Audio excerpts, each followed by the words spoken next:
plethora of games on today's card, and I've got to tell you, the past 4 or 5 Saturdays, there's only been maybe 3 or 4 games each one of those Saturdays that I can tell you that I actually liked. Now, I'm not complaining because, as you know, I've been on a red-hot roll in basketball and all sports combined. I mean, today I'm not only going for college basketball winner number 21 out of 29, but I'm going for winning day number 28 out of 40. But these college cards on Saturday have not been easy to navigate. Not the case, however, today. I mean, as I navigated through this Saturday card, I found at least 12 games that I liked. Of course, the key here today, and the difference between myself and many of you, is taking those games you like and finding those games that you absolutely love, and then finding that one that you want to marry. Because I learned a long time ago that you bet too many games, the odds are mathematically stacked against you, and the vig is going to kill you. Believe me, I'm a guy who, years and years ago when I first started gambling, if there were 40 games on the board, I'd find a way to bet 44. And it killed me. So, today, I found one team that is coming off a loss on the road, that it's playing at home, and it's my bounce-back blowout. And at this stage of the season, things that you have to consider, teams that are playing their home finale, teams that are playing, of course, on their home finale, it's their senior day.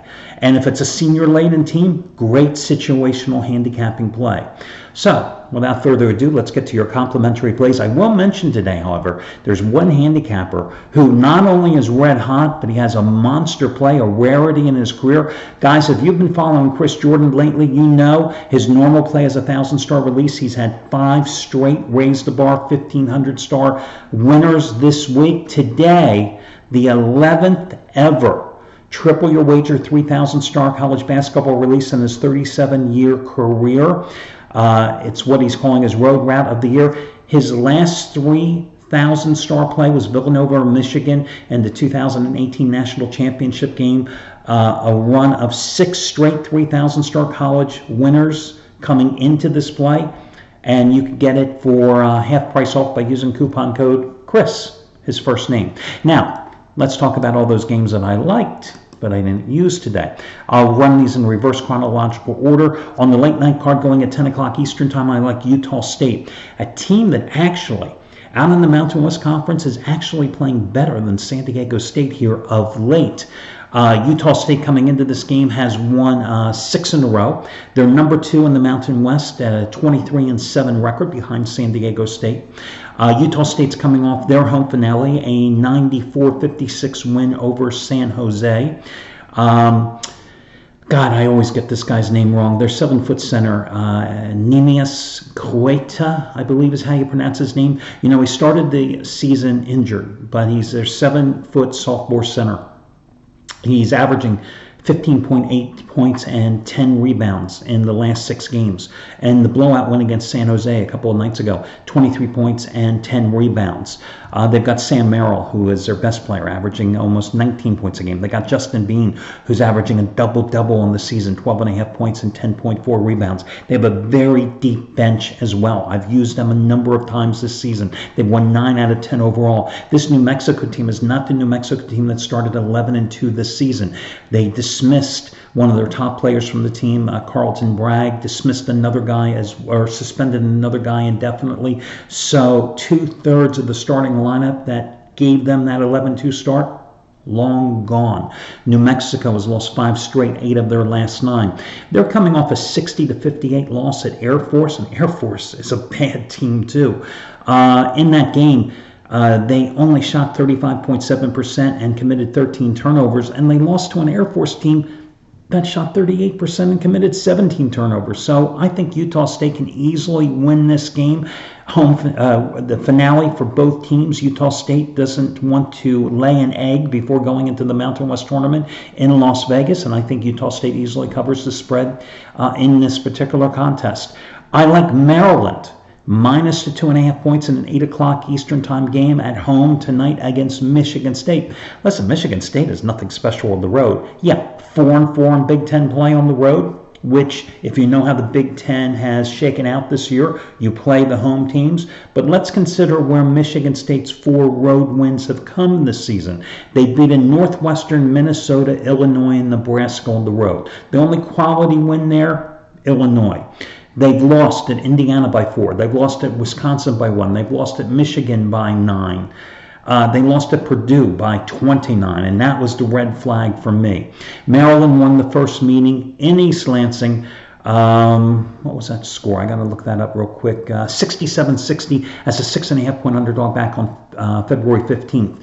It was a game in which they were up by a good margin, and then they were down by 7, and they rallied by scoring, I think, the final 14 points of the game. The 6'10 freshman Jalen Smith had a big game in that one, 17 points, 10 rebounds. But Anthony Cowan, their guard, scored 11 of his final 24 points that he scored in that game in the final 3 minutes. So I like Maryland in this one. They're coming off a 74-73 win at Minnesota, a game in which they trailed by 14 points with 8 minutes to play, but hit a three-pointer with 1 second to go to pull off the win over the Golden Gophers the other night. They've won 10 of their last 11 games overall. They're 15-0 at home, and you're only asking them to lay 2.5 points against a Michigan State team that has not played well on the road. I'll lay the 2.5 with the Terrapins in that one. I also like Kansas. I love Kansas today.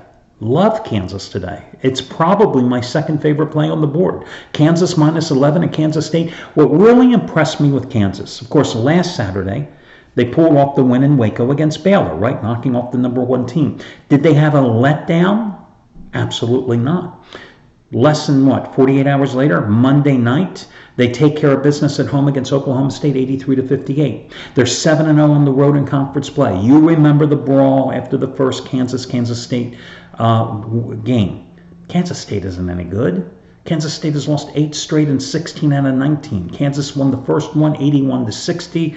Bad blood among these teams, but the Jayhawks simply are a more talented team.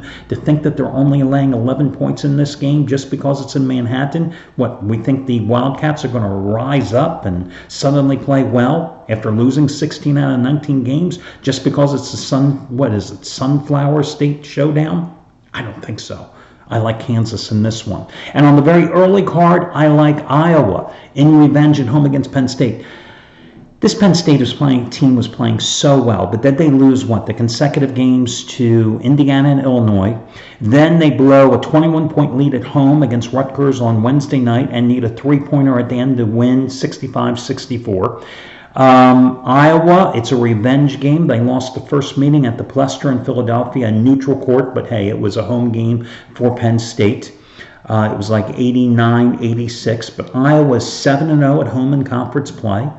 I don't think Penn State will be able to contain Iowa's big man, Luka Garza. They didn't in the first game when he had 34 and 12.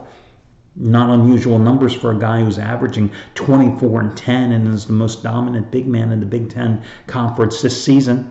And I think it's an advantage, too, that Iowa is expected to get their best, well, not actually their best, the best three-point shooter in the Big Ten. The redshirt freshman guard, C.J. Fredericks, who's missed the last 3 games because of a sprained ankle, when he's hitting a 47% clip from three-point land this season. He's expected back today. They're a 4-point favorite at home. I'll go with Iowa. So, again, Kansas, love them today. Maryland and Iowa will be right there in the second tier with Utah State pulling up the rear in terms of the free plays. And that'll do it. Wish you well and talk to you again tomorrow.